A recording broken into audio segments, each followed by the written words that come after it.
नमस्कार, बहुत स्वागत है आपका हमारे इस खास पेशकश तीन खबर सबकी नजर में। मैं हूं आपके साथ अमित शर्मा। पहली खबर होगी हिमाचल प्रदेश चुनाव को लेकर। सुर्खियों में रहने वाली अभिनेत्री कंगना रनौत ने लोकसभा चुनाव लड़ने की इच्छा जताई है। बीजेपी के राष्ट्रीय अध्यक्ष जेपी नड्डा ने कंगना की इस इच्छा पर सकारात्मक संकेत भी दिए। दूसरी खबर मध्य प्रदेश से है, जहां पूर्व मुख्यमंत्री दिग्विजय सिंह ने पीसीसी चीफ कमलनाथ को चिट्ठी लिखकर भारत जोड़ो यात्रा के बैनर पोस्टर पर खुद की तस्वीर नहीं लगाने का आग्रह किया है। वहीं तीसरी खबर छत्तीसगढ़ से होगी, जहां छत्तीसगढ़ सरकार दूसरे राज्यों में आदिवासी आरक्षण के मसले पर अध्ययन करने के लिए टीम भेजेगी। तो इन तीन खबरों पर सबकी नजर आज रहने वाली है। तो चलिए बात करते हैं सबसे पहली खबर की, सियासत के अंगने में कंगना। सियासत के अंगने में कंगना, जी हां, ये हमारी आज की पहली खबर है। मशहूर अभिनेत्री कंगना रनौत ने पॉलिटिक्स में एंट्री का इशारा कर दिया है। कंगना ने कहा है कि अगर उन्हें मौका मिला तो वो यकीनन हिमाचल की जनता की सेवा करेंगे। इधर उनका बयान सामने आने के बाद बीजेपी की ओर से भी प्रतिक्रियाओं का दौर शुरू हो गया। बीजेपी के राष्ट्रीय अध्यक्ष जेपी नड्डा ने कहा है कि हम सब चाहते हैं कि वो राजनीति में आए। वो अगर पार्टी में शामिल होना चाहती हैं तो उनका स्वागत है। एक्ट्रेस कंगना रनौत अपने बेबाक बोल के लिए जानी जाती हैं और उनके बयान आए दिन सुर्खियों में रहते हैं। और कंगना रनौत एक कार्यक्रम में शिरकत करने के लिए पहुंची हुई थी। जब उनसे राजनीति में प्रवेश को लेकर सवाल किया गया, तब उन्होंने ये जवाब दिया कि अगर बीजेपी चाहेगी तो मैं पार्टी ज्वाइन करूंगी, और न सिर्फ ज्वाइन करूंगी बल्कि मैं हिमाचल प्रदेश से चुनाव भी लड़ने की इच्छा रखती हूं। दरअसल हिमाचल प्रदेश कंगना रनौत का गृह राज्य है और अभी वहां पर विधानसभा चुनाव की तैयारियों को लेकर पार्टी प्रचार प्रसार कर रही है। विधानसभा चुनाव हिमाचल प्रदेश में होने हैं। कंगना रनौत चूंकि हिमाचल प्रदेश से आती है, इसलिए उन्होंने वहां से ही अपना प्रतिनिधित्व करने की इच्छा जाहिर की है, इच्छा जताई है। 2024 में जब देश में लोकसभा के चुनाव होंगे, तब कंगना ने इसका इशारा कर दिया है कि यदि बीजेपी चाहेगी तो मैं पार्टी ज्वाइन करूंगी, और न सिर्फ ज्वाइन करूंगी बल्कि मैं चुनाव भी लड़ूंगी। ये पहली बार नहीं है जब बीजेपी को लेकर कंगना ने इतना सकारात्मक रवैया अपनाया है। इसके पहले भी हमने देखा है कि बीते 2 सालों से लगातार जब से सोशल मीडिया पर उनकी सक्रियता और बढ़ी है, न सिर्फ बॉलीवुड को लेकर बल्कि कोई राजनीतिक मुद्दा होता है उसे लेकर भी वो अपने बयान जारी करती हैं, अपने वीडियोस जारी करती हैं। और उनके बयानों में खास बात यही रहती है कि बीजेपी का फेवर वो करती है, ऐसा उन पर आरोप भी लगता रहा है। और वहीं विपक्षी पार्टियां उनके निशाने पर भी होती हैं। और इस समय हमारे साथ वरिष्ठ पत्रकार प्रेम कुमार जी जुड़ चुके हैं। प्रेम कुमार जी, बहुत स्वागत है आपका INS 24/7 पर। प्रेम कुमार जी, ये पहली बार नहीं है जब बीजेपी को लेकर इतना पॉजिटिव एटीट्यूड कंगना रनौत का है, लेकिन इसके एक कदम आगे कंगना निकल चुकी हैं। उन्होंने कह दिया है कि अगर बीजेपी चाहेगी तो न सिर्फ मैं पॉलिटिक्स ज्वाइन करूंगी बल्कि मैं चुनाव भी लड़ूंगी। एक वरिष्ठ पत्रकार के तौर पर किस तरह से एक एक्टर के इस बयान को आप देखते हैं, क्योंकि हमने देखा भी है कि कई अभिनेता राजनीति में आए लेकिन ज्यादा दिनों तक उनका करियर चल नहीं पाया, लेकिन अगर कंगना आती है राजनीति में तो क्या लगता है एक नई दिशा उनके करियर को मिल सकती है? क्या पार्टी को, बीजेपी को भी इसका फायदा हो सकता है? देखिए, कंगना रनावत बहुत लंबे समय से फील्ड में एक्टिव रही है और पॉलिटिकल फील्ड में एक्टिव इस रूप में रही है कि उद्धव सरकार की नाक में उसने दम कर दिया था और कई ऐसे मुद्दे जो भारतीय जनता पार्टी को सूट करते हैं वो कंगना रनावत उसके लिए वॉइस रही है। आज अगर वो कहती हैं कि बीजेपी अगर हमें मौका दे तो चुनाव लड़ लेंगे और उधर से रेस्पॉन्स पॉजिटिव मिलता है जेपी नड्डा जी का, तो एक बात यह है, इसमें समझ में आने वाली बात यह है कि भारतीय जनता पार्टी में टिकट पाने का एक नई परंपरा जो है शुरू हो रही है। वो परंपरा ये है कि बीजेपी में आप नहीं भी हैं तो बीजेपी के लिए इतना काम कर दीजिए, उसको सूट करने वाले कार्य इतना कर दीजिए, चाहे आप किसी क्षेत्र में हो, क्रिकेट में हो, फिल्म में हो, इंडस्ट्री में हो, तो वो मौका आने पर इस तरीके से आप टिकट मांगेंगे तो आपको ऑब्लाइज किया जाएगा। तो ये एक राजनीति की एक नई जो परंपरा है ये बन रही है। तो इसमें इसको सही या गलत के रूप में नहीं देखा जा सकता है, राजनीति की बदलती हुई प्रवृत्ति के रूप में इसको हम देखते हैं, क्योंकि कंगना रनावत तो एक व्यक्ति है, लेकिन सबसे महत्वपूर्ण बीजेपी है कि उसका रिएक्शन क्या होता है ऐसे मौके। क्या बीजेपी इसी तरीके से लोगों को पार्टी में शामिल करती है? क्या इसी तरीके से वहाँ टिकट देने की परंपरा है? वहाँ कोई सोच विचार करके नीचे के नेतृत्व से नाम आना, ऊपर सेलेक्ट होना, ये सब कोई परंपरा नहीं है। तो ये एक नई बात जो है बीजेपी में उभर रही है। इसको तो बीजेपी के भीतर ही जो संगठन में लोग हैं उनको ही इस मसले को देखना चाहिए। बिल्कुल, क्योंकि एक नई परंपरा है, बिल्कुल आपने सही कहा प्रेम कुमार जी। और साथ ही ये भी देखा गया है प्रेम कुमार जी कि बीजेपी का वो भरे मंच पर खुलकर समर्थन करती है। मीडिया के सामने भी वो पीएम की तारीफ करने से नहीं थकती। वहीं जो विपक्षी नेता होते हैं, चाहे हम राहुल गांधी की बात करें, अरविंद केजरीवाल की बात करें, उन पर लगातार निशाना साधती है। और बीते दिनों जब उन्हें देश के सर्वोच्च नागरिक सम्मान से सम्मानित भी किया गया था, इस पर भी काफी राजनीतिक बयानबाजियां हुई थी। आम लोगों ने तो कंगना को ट्रोल भी किया था सोशल मीडिया पर। लेकिन क्या आप मानते हैं कि कंगना की जो एक छवि बनी हुई है पब्लिक डोमेन में, कहा जाता है कि वो बोलने से पहले सोचती नहीं है, बस जो दिल में आता है वो बोल देती है, तो अगर वो इस पार्टी में जाती हैं तो उनकी इस छवि का फायदा से ज्यादा थोड़ा नुकसान भी पार्टी को झेलना पड़ सकता है? देखिए, एक बात कंगना रनावत जी के बारे में अगर हम ये कहें कि वो बिना सोचे बोलती हैं, तो बिना सोचे कभी उन्होंने गैर बीजेपी दलों का किसी का समर्थन किया है क्या? ये बात तो है जी। किया है। वो ऐसे जिनकी लाइन तय है, पॉलिटिकल लाइन तय है, वो नींद में भी अगर कुछ बोलेंगी तो वो पॉलिटिकल बाइजनेस के साथ ही होगी। तो इसलिए ये हम नहीं मान सकते कि वो बिना सोचे बोलती हैं, क्योंकि आज तक जो जिस मुद्दे को उन्होंने उठाया है उस मुद्दे से बीजेपी को फायदा हुआ है। आप देखेंगे दूसरे उदाहरण भी कई सारे हैं। मान लीजिए गौतम गंभीर जब राजनीति में आए, उससे पहले उनके ट्वीट, उनके बयान सब बीजेपी को फेवर करते थे जी। अनुपम खेर जी की पत्नी को टिकट मिला, अनुपम खेर जी को बड़े बड़े पद मिले, उनके भी सारे ओरिएंटेशन जो है प्रतिक्रिया की वो बीजेपी की तो बात होती है। लेकिन वैचारिक प्रतिबद्धता होना कोई गलत नहीं है, ये होता है। लेकिन मैं ये कह रहा हूँ कि इस तरीके से किसी राजनीतिक दल में, जो दुनिया की सबसे बड़ी पार्टी, दुनिया का सबसे बड़ा लोकतंत्र है, वहाँ क्या यही लोकतांत्रिक तरीका होगा टिकट बांटने का?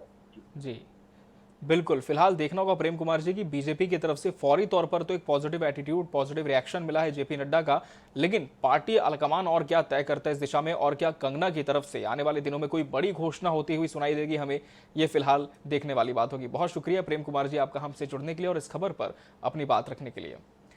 तो हमारी यही थी पहली खबर, और आगे की खबर पर बढ़ने से पहले आपको बता दें कि निश्चित तौर पर यह कहा जाता है कि कंगना अपने बेबाक बयानों के लिए जानी जाती है, लेकिन एक पॉलिटिकल लाइन उनकी तय है, ये वरिष्ठ पत्रकार प्रेम कुमार जी कह रहे थे। और कहीं ना कहीं उनके बयानों से ये स्पष्ट भी होता है, कंगना जिस तरह से बयानबाजी करती है उससे ये स्पष्ट भी होता है कि एक पर्टिकुलर पार्टी का वो फेवर करती हैं, लेकिन वहीं जो अपोनेंट होते हैं उन पर वो निशाना भी साध देती हैं। भले ही वो राजनेता नहीं है, लेकिन इसके बावजूद अपनी बात इन विषयों पर जो राजनीति से संबंधित होते हैं बड़ी ही मुखरता से रखती हैं। तो अब बारी है आज की दूसरी खबर की। अब पोस्टर पर दिग्विजय नहीं, जी हां, अब पोस्टर पर दिग्विजय सिंह नहीं होंगे, ये सवाल उठ रहा है, क्योंकि मध्य प्रदेश के दिग्गज कांग्रेस नेता दिग्विजय सिंह एक बयान को लेकर, एक पत्र को लेकर दरअसल सुर्खियों में आ गए हैं। दरअसल मामला भारत जोड़ो यात्रा के बैनर पोस्टर से जुड़ा है। दिग्विजय सिंह ने पीसीसी चीफ कमलनाथ को एक खत लिखा है और खत लिखकर यात्रा के बैनर पोस्टर से अपनी तस्वीर हटाने की मांग की है। उन्होंने लिखा है कि मुझे होर्डिंग पोस्टर से दूर रखा जाए, यात्रा के पोस्टर में सिर्फ सोनिया, राहुल खड़गे और कमलनाथ की तस्वीर हो। दिग्विजय सिंह मध्य प्रदेश में भारत जोड़ो यात्रा के प्रभारी हैं।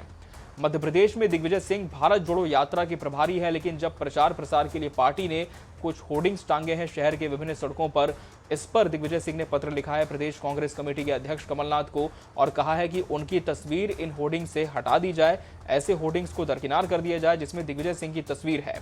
अब ये चर्चा का विषय पत्र बन चुका है। चर्चा का विषय इसलिए भी क्योंकि मध्य प्रदेश कांग्रेस के दिग्गज नेता है दिग्विजय सिंह, कई अहम पदों को संभाल चुके हैं, मध्य प्रदेश के पूर्व मुख्यमंत्री का दायित्व निर्वहन कर चुके हैं। और इसके अलावा आपको बता दें कि मध्य प्रदेश से जब भारत जोड़ो यात्रा गुजरेगी कांग्रेस की, इस यात्रा का प्रभारी भी दिग्विजय सिंह को ही बनाया गया है।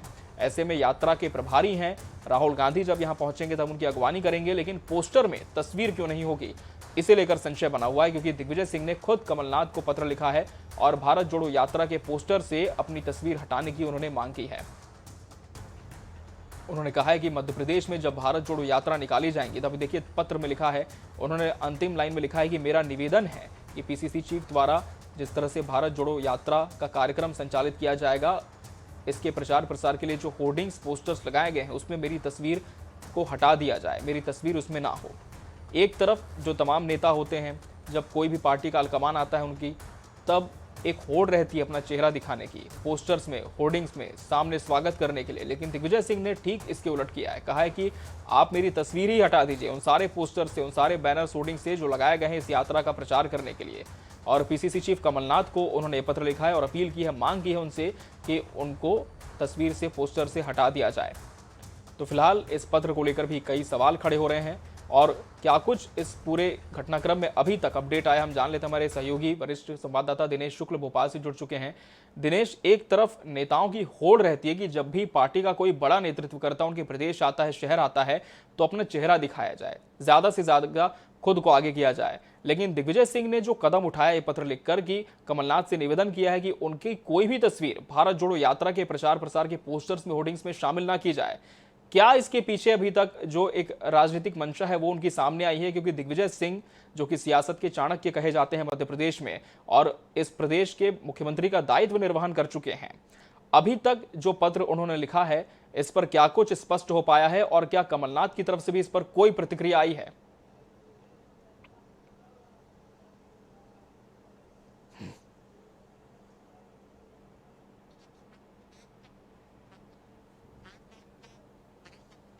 बड़ा हो रहा है दिग्विजय सिंह का, क्योंकि वो भारत जोड़ो यात्रा के समन्वयक भी हैं, राष्ट्रीय समन्वयक हैं वो, और क्योंकि मध्य प्रदेश से ताल्लुक रखते हैं, इसलिए उन्होंने मध्य प्रदेश के जो पीसीसी चीफ है कमलनाथ, उनको ये पत्र लिखा है। और उन्होंने कहा है कि जो पीसीसी से जो प्रकाशित होने वाले बैनर पोस्टर होंगे उनमें उनका तस्वीर नहीं हो। हालांकि आधिकारिक रूप से पत्र उनके तरफ से ये जारी नहीं किया गया, लेकिन सोशल मीडिया पर सूत्रों द्वारा ये जो पत्र है लगातार वायरल हो रहा है, और इसी के चलते अब ये एक चर्चा का विषय बन चुका है। क्योंकि दिग्विजय सिंह का उस पत्र में साफ तौर पर कह रहा है कि उनके बैनर पोस्टर में उनका चेहरा ना लगाया जाए, और इसमें सोनिया गांधी का और जो राष्ट्रीय अध्यक्ष बने हैं नवनियुक्त मल्लिकार्जुन खड़गे, उनका लगाया जाए चेहरा, और पीसीसी कमलनाथ जी का लगाया जाए पीसीसी अध्यक्ष का। तो साफ तौर पर उनका ये संदेश देने का मंशा है कि वो इस प्रचार से दूर रहना चाहते हैं और सिर्फ वो पार्टी की दिनेश, काम करना आपको रोकना चाहेंगे, आपके पास हम फिर आएंगे। इस समय हमारे पास वरिष्ठ नेता कांग्रेस के मिश्रा जी जुड़ चुके हैं हमारे साथ। के मिश्रा जी, बहुत स्वागत है आपका INS 24/7 पर।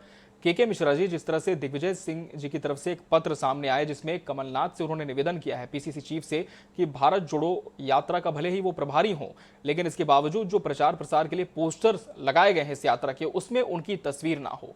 क्या मंशा इसकी तरफ से दिग्विजय सिंह जी की अभी तक आप लोगों के समक्ष आ पाई है?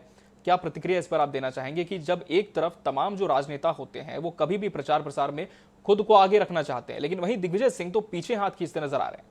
जी देखिएगा, दिग्विजय सिंह जी और माननीय कमलनाथ जी उस कद के नेता हैं कि उनका इस उम्र की दहलीज पर प्रचारवादी दृष्टिकोण अब नहीं रहा है। जी कुछ लोग ऐसे हैं जिन्हें आप भी देख रहे हैं कि सालों से छपने और दिखने के बाद भी उनकी प्रचारवादी भूख खत्म नहीं हुई, ना होगी। तो आज उन लोगों को तो दिग्विजय सिंह जी को अपनी प्रेरणा स्रोत मानना चाहिए कि जो इस प्रचार प्रसार से अपने आप को दूर रख सिर्फ उद्देश्यों को प्राथमिकता दिए जाने की बात कर रहे हैं। और मुझे मालूम है कि भारतीय जनता पार्टी उसके निहित अर्थ अपने राजनीतिक स्वार्थ के हिसाब से लगाएगी, उसकी हमें कोई चिंता नहीं है, मगर उन्होंने एक उच्च आदर्श पेश किया दिग्विजय सिंह जी। के मिश्रा जी, आदर्श स्थापित किया है, लेकिन क्या कोई भीतर में ऐसी नाराजगी तो नहीं जिस वजह से तस्वीरें हटवाना चाहते हैं अपनी पोस्टर से? दिग्विजय सिंह जी वही हैं जी, जब मुख्यमंत्री थे तब भी उन्होंने अपने आप को प्रचार से दूर रखा था जी। इसके पहले भी उन्होंने कहा था कि मैं मंच पर नहीं जाऊंगा, भाषण देकर नीचे बैठ जाऊंगा। उसका तो कोई अर्थ नहीं लगाया भारतीय जनता पार्टी ने। अभी साल भर पहले ही उन्होंने कहा था वो मंच पर बैठते भी नहीं है, भाषण देके आकर नीचे वापस कार्यकर्ताओं में बैठ जाते हैं जी। तो एक उनकी शैली है, और आज वो उस कद के नेता हैं कि उन्हें ना प्रचार की भूख है, ना होर्डिंग्स की भूख है, ना विज्ञापनों की भूख है, और ना मंच की भूख है। वो राष्ट्रीय स्तर पर अपनी पहचान बना चुके हैं कमलनाथ जी और दिग्विजय सिंह जी जैसे लोग। तो राष्ट्रीय स्तर पर अपनी पहचान बना चुके हैं कमलनाथ और दिग्विजय सिंह जैसी शख्सियतें, जिन्हें किसी भी प्रचार की जरूरत नहीं। के मिश्रा जी कह रहे थे। के मिश्रा जी, आपका बहुत धन्यवाद हमसे जुड़ने के लिए, इस खबर पर अपनी बात रखने के लिए। हम फिर से रुक करेंगे हमारे सहयोगी दिनेश शुक्ल का। दिनेश, जिस तरह से के मिश्रा जी को आपने सुना होगा, साफ तौर पर कहा है कि दिग्विजय सिंह को तो प्रेरणा स्रोत उन राजनेताओं को मानना चाहिए जो लगातार मीडिया में बने रहना चाहते हैं, अखबार में अपनी तस्वीरें छपवाना चाहते हैं। लेकिन क्या यही एक वजह है? क्या ऐसा तो नहीं कि पार्टी के अंदर दिग्विजय सिंह किसी तरह से नाराज चल रहे हैं और इसी वजह से उन्होंने ये फैसला ले लिया और एकाएक ये पत्र पूरा सामने आया? और हम आपसे ये भी जानना चाहेंगे कि इस पत्र के बाद भी जो प्रचार प्रसार के बैनर्स पोस्टिंग लगाए गए थे, क्या यथावत उसमें दिग्विजय सिंह जी की तस्वीर है अभी भी?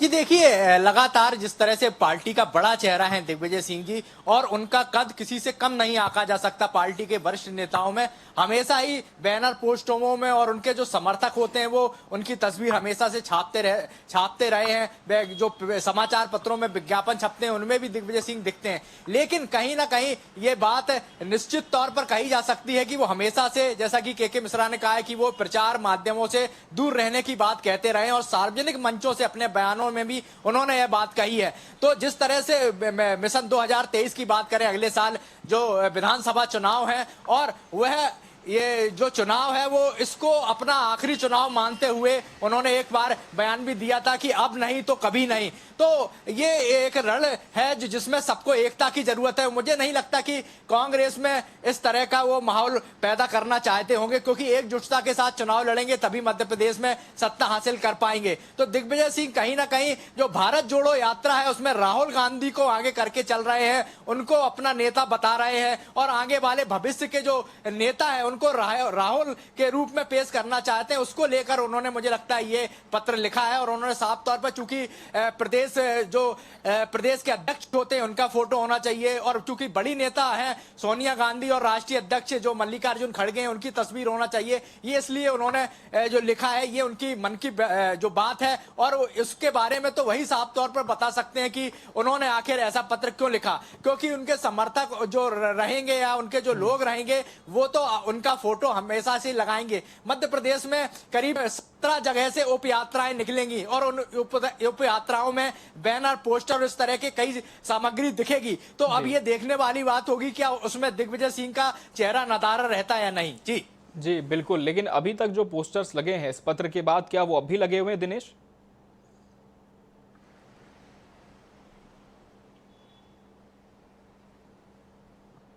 जी देखिए, पहले अभी तक तो ऐसे कोई पोस्टर लगाए नहीं गए थे, चूंकि मध्य प्रदेश में बुरहानपुर से यह भारत जोड़ो यात्रा है वो प्रवेश करेगी, और उसके बाद पता चलेगा कि कितने बैनर और पोस्टर लगाए जाते हैं। उससे पहले, क्योंकि कांग्रेस तैयारियां कर रही है, मीटिंगों का दौर जारी है। जो यहाँ के प्रभारी हैं पीसी शर्मा और जीतू पटवारी और जो अन्य नेता हैं, वरिष्ठ नेता, उनको जो जिम्मेदारी सौंपी गई है, और वो रूट का पूरा अध्ययन कर रहे हैं, और उन्हीं रूट पर ये पोस्टर और बैनर लगने हैं, और पीसीसी की तरफ से ये बैनर पोस्टर छपवाए जाने हैं। उसी को लेकर दिग्विजय सिंह ने पत्र लिखा है पीसीसी अध्यक्ष को कि उन बैनरों और पोस्टरों पर उनका फोटो ना हो। जी बिल्कुल। तो फिलहाल देखना होगा कि इस पत्र के बाद पीसीसी चीफ कमलनाथ की तरफ से, पार्टी की तरफ से क्या प्रतिक्रिया आती है, और आने वाले समय में जब ये भारत जोड़ो यात्रा मध्य प्रदेश के बुरहानपुर से होकर के निकलेगी, तब क्या पोस्टर्स पर दिग्विजय सिंह की तस्वीर नजर आती है। ये बड़ा सवाल बना हुआ है, क्योंकि पत्र में तो उन्होंने स्पष्ट कर दिया है कि वो किसी भी तरह के प्रचार में अपनी तस्वीर नहीं देखना चाहते हैं। के मिश्रा जी हमारे साथ जुड़े थे, आपका बहुत बहुत धन्यवाद। वहीं दिनेश शुक्ल भी हमें तमाम जानकारी दे रहे थे, आपका भी बहुत बहुत धन्यवाद दिनेश इस खबर पर हमसे जुड़ने के लिए। और बढ़ते हैं आगे और हम बात करेंगे आज की तीसरी खबर की। खबर छत्तीसगढ़ से है। अब आरक्षण पर होगा अध्ययन। जी हाँ, आदिवासी आरक्षण के मामले में अब नया मोड़ आ चुका है। छत्तीसगढ़ सरकार के मंत्री कवासी लखमा के मुताबिक समाज के मंत्री विधायकों की टीम बनाई जाएगी, जो इस मामले की स्टडी करने के लिए अन्य राज्यों का दौरा करेगी। साथ ही इस मसले का हल निकालने के लिए सरकार ने विधानसभा का विशेष सत्र बुलाने का फैसला कर लिया है। वहीं उन्होंने बीजेपी पर निशाना साधते हुए कहा कि आदिवासियों का दर्द उन्हें नहीं मालूम है। इधर सर्व आदिवासी समाज ने 1 नवंबर से आयोजित राज्योत्सव का विरोध करने का ऐलान कर रखा है। 1 तारीख को प्रदेश स्थापना दिवस मनाया जाएगा। 1 से 3 तारीख तक राजधानी रायपुर के साइंस कॉलेज मैदान में राज्योत्सव और सर्व आदिवासी महोत्सव का भी आयोजन किया जा रहा है, जिसकी तैयारियों का जायजा लेने के लिए खुद मुख्यमंत्री भूपेश बघेल पहुंचे थे। लेकिन इसी खबर में एक और अपडेट आपको बता दें कि सर्व आदिवासी समाज ने 1 नवंबर से आयोजित राज्योत्सव का विरोध करने का ऐलान कर दिया है। छत्तीसगढ़ सरकार में कैबिनेट मंत्री कवासी लखमा ने इस पूरे विषय को लेकर क्या कुछ कहा है, आपको सुनाते हैं। वो तमिलनाडु में आरक्षण कैसा पास हुआ, और उसके बाद हम लोग झारखंड भी जाएंगे, कर्नाटका जाएंगे। ये जल्दीबाजी करने से शैतान का है। भूपेश बघेल बहुत गंभीरता से देख रहा है, तो इसलिए अधिकारी का दल जाएगा, उसके बाद हमारा विधायक दल भी जाएगा। केदार कश्यप भी अगर सोगत है वो भी आ गया तो उसको भी ले जाएंगे, और विशेष सत्र होगा। अभी जल्दी अगले महीना विधानसभा भी लगने वाला है, या तो पहले होगा या तो पूरा एक कट्टा होने के बाद। तो कवासी लखमा ने कहा है कि अन्य राज्यों का दौरा किया जाएगा, प्रदेश सरकार के अधिकारी भी इसमें शामिल रहेंगे और कर्नाटक, झारखंड जैसे राज्यों का दौरा किया जाएगा और वहां का जो आरक्षण अनुपात है उसे लेकर जो टीम है वो अध्ययन करेगी। फिर छत्तीसगढ़ में भी इसकी तैयारी होगी। हालांकि इस बीच आपको ये भी बता दें कि ये जो पूरा मामला है ये कोर्ट में है इस वक्त, और जिस तरह से हाईकोर्ट का फैसला आया था कि 58% आरक्षण प्रदेश में नहीं दिया जाएगा, केवल इसका जो दर है वो 50% के अनुपात से ही लागू होगा। ऐसे में तमाम जो परीक्षाओं की तैयारी जो छात्र कर रहे थे वो भी उदास हो गए, क्योंकि तमाम परीक्षाएं रद्द कर दी गई हैं, किसी भी तरह की नियुक्ति अभी नहीं हो पाएगी। और जब तक ये मामला कानूनी दांव पेच में फंसा हुआ है, इस पर किसी भी तरह का फैसला नहीं हो जाता, तब तक कोई भी कदम आगे नहीं बढ़ा सकती सरकार। और सरकार ये दावा कर रही है कि आदिवासी हितों के साथ है, और आदिवासी आरक्षण के मामले ने तब और ज्यादा नया तूल पकड़ लिया जब कोर्ट का आदेश आया और इसके बाद सर्व आदिवासी समाज सड़कों पर आ गया। ऐसे क्षेत्र छत्तीसगढ़ के जहां पर आदिवासी बाहुल्य जनजाति निवास करती है, बस्तर में कुछ ऐसे क्षेत्र आते हैं, वहां पर भी बड़े आंदोलन देखने को मिले।